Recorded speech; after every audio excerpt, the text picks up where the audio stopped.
الحمد لله الذي ليس كمثله شيء وهو السميع البصير المتعالي عن الشريك والشبيه والبديل والنظير. الحمد لله الذي كتب الآثار ونسخ الآجال والقلوب عنده مفضية والسر عنده علانية. الحلال ما أحل والحرام ما حرم والدين ما شرع والأمر ما قضى. الخلق خلقه والعبد عبده وهو الله الرؤوف الرحيم. وأشهد أن لا إله إلا الله وحده لا شريك له وأشهد أن سيدنا ومولانا محمدا عبده ورسوله. أما بعد فأعوذ بالله من الشيطان الرجيم. بسم الله الرحمن الرحيم. هذا بلاغ للناس ولينذروا به وليعلموا أنما هو إله واحد وليذكر أولو الألباب.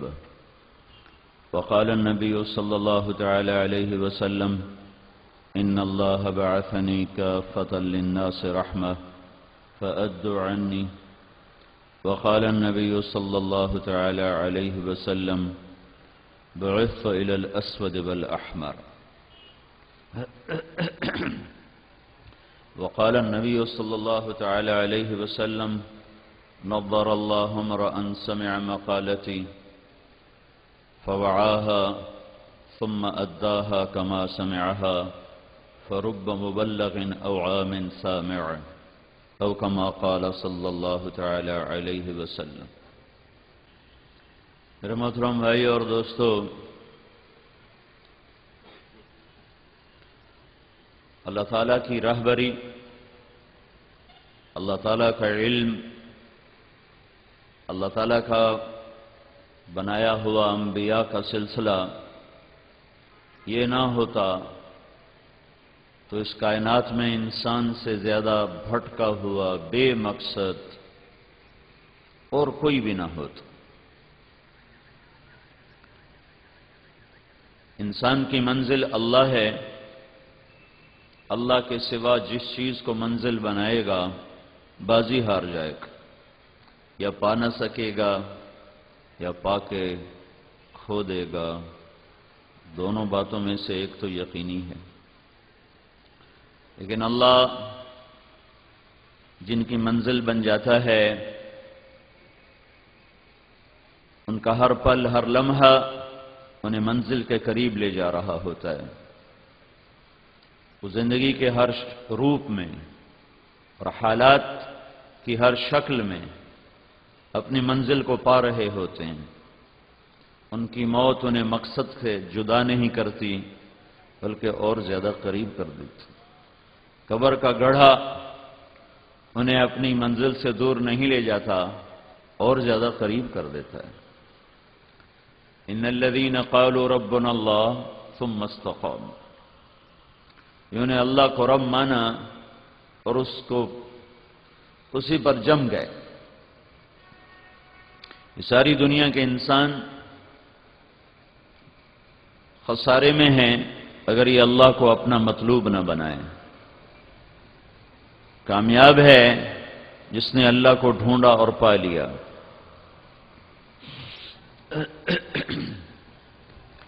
یا عبادی انی لم اخلقکم لاستکثر بکم من قلہ، میرے بندو تمہیں اس لیے پیدا نہیں کیا کہ میرے خزانے تھوڑے پڑ گئے تھے تو تمہیں پیدا کر کے اپنے خزانوں کو پورا کروں. ولا لاستأنسکم بالوحشہ، میں نے تمہیں اس لیے پیدا کیا کہ میں اکیلے میں گھبراتا تھا تو تمہیں پیدا کر کے جی لگاؤں. ولا لاستعین بکم علی امر قد عجزت عنہ، نہ میں نے تمہیں اس لیے پیدا کیا کہ میرا کوئی کام اٹک گیا تھا، مجھے تمہاری مدد کی ضرورت پڑ گئی تھی تو میں نے تمہیں پیدا کر کے اپنا کام نکالا. ان میں سے ایک بات بھی تمہاری تخلیق کا مقصد نہیں ہے. تمہیں برے والے میں کیوں بھیجا ہے اور تمہیں زیر زمین کیوں پہنچاتا ہوں اور تمہیں موت کے بعد کیوں اٹھاتا ہوں؟ اور یہاں آنے کا موضوع کیا ہے؟ انما خلقتکم لتعبدونی طویلا وتذکرونی کثیرا وتسبحونی بکرۃ واصیلا۔ میں نے تمہیں اس لیے پیدا کیا ہے کہ تم ساری زندگی میری مان کے چلو، میری بندگی میں چلو، اور ہر وقت مجھے یاد رکھو، اور ابھرتے ڈوبتے سورج کے ساتھ میری یاد تمہارے سنگ سنگ چلے، کسی لمحہ تمہارا دل مجھ سے غافل نہ ہو، تمہاری زبان مجھ سے غافل نہ ہو، تمہارا دل میرے ہی طلب میں ہو۔ اللہ تعالیٰ نے ابراہیم علیہ السلام سے فرمایا، ابراہیم کن والہن بذکری، میری یاد میں مجنون ہوا کر، دیوانہ۔ کن والہن بذکری، میری یاد میں دیوانہ بنا کر۔ فاحذر ان اطلع علیک من فوق عرش فارى قلبك مشغولا بغیری فامحو اسمك عن دیوان محبتی۔ دیکھو دیکھو ابراہیم، کس کو کہہ رہے ہیں؟ ابراہیم خلیل اللہ۔ ابراہیم میری یاد میں مگن رہے۔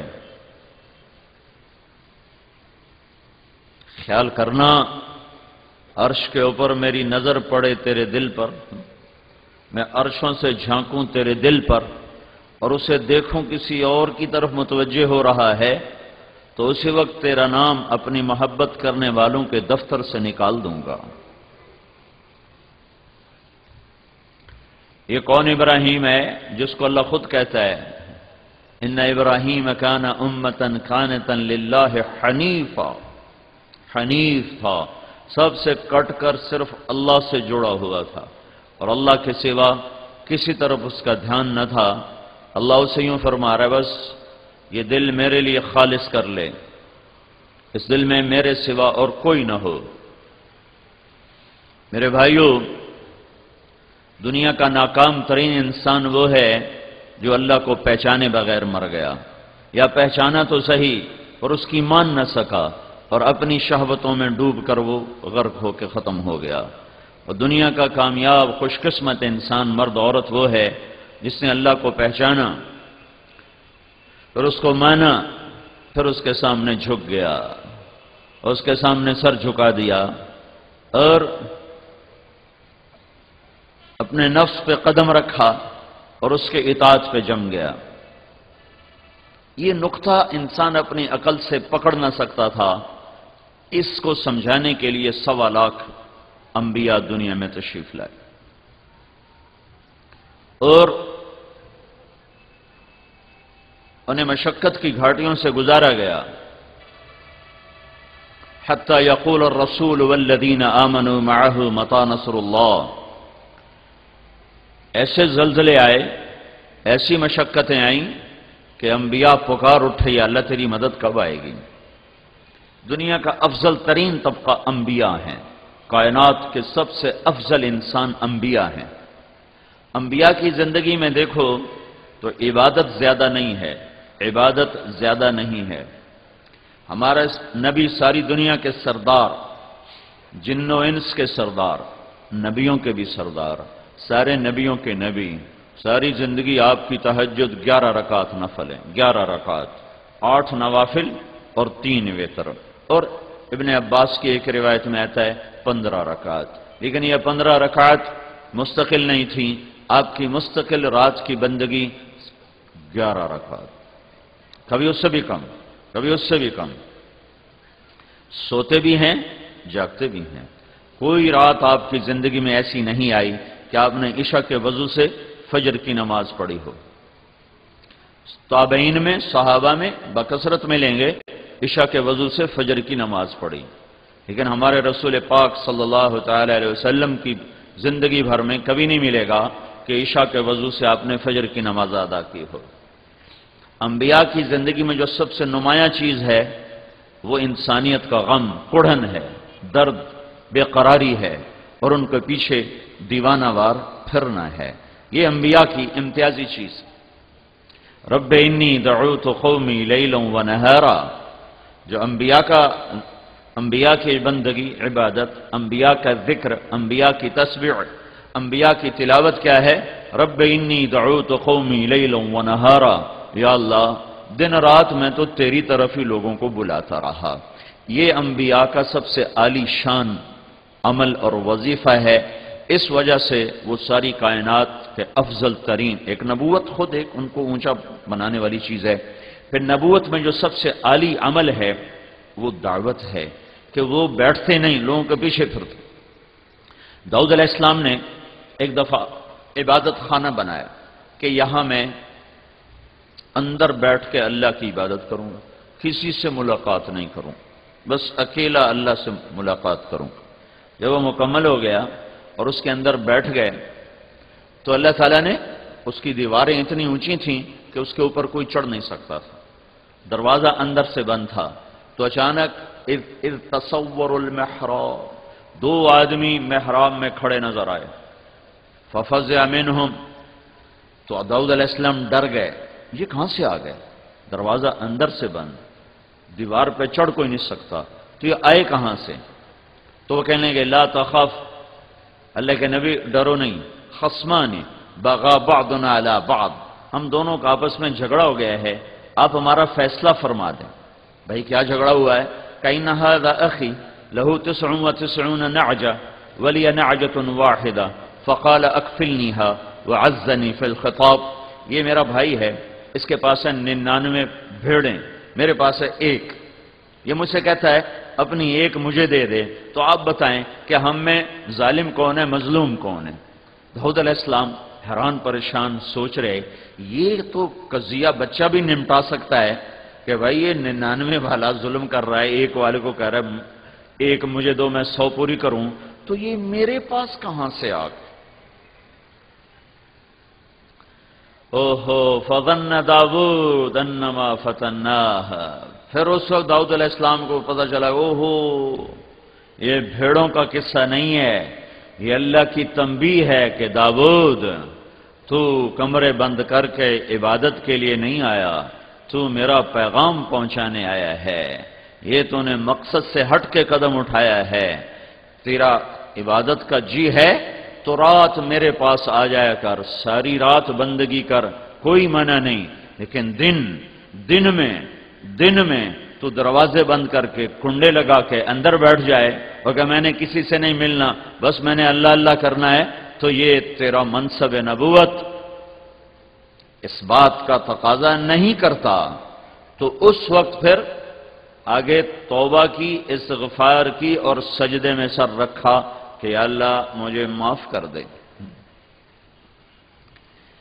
ہاں یہی بات اللہ اپنے حبیب سے کہتا ہے، میرے نبی قم اللیل الا قلیلا نصفہ او انقص منہ قلیلا او زد علیہ ورتل القرآن ترتیلا انا سنلقی علیک قولا ثقیلا ان لک فی النہار سبحا طویلا، میرے محبوب تیرا دن میں کام ہے بہت زیادہ، تو رات مجھے دیا کر، رات کو اٹھا کر، تیری میری بات ہونا بھی ضروری ہے، دعوت میں اتنا نہ لگ کہ تیری میری بات ہی نہ ہو، تبلیغ میں اتنا نہ لگ کہ تیری میری بات ہی ختم ہو جائے، تو رات کا وقت مجھے دیا کر، اس میں تو اور میں آپس میں بات کریں گے۔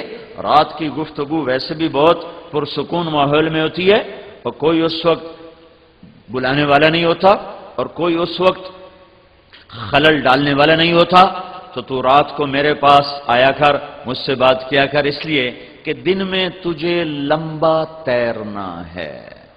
عجب بات ہے، یہ نہیں کہا دن میں تیرا کام بڑا ہے، تیری مشقت زیادہ ہے، تیری دعوت کی مشغولی زیادہ ہے، دن میں تجھے لمبا تیرنا ہے۔ دعوت کے کام کو، تبلیغ کے کام کو تیرنے سے تشبیہ دی، تیرنے سے۔ مکے میں تو پانی کا قطرہ نہیں،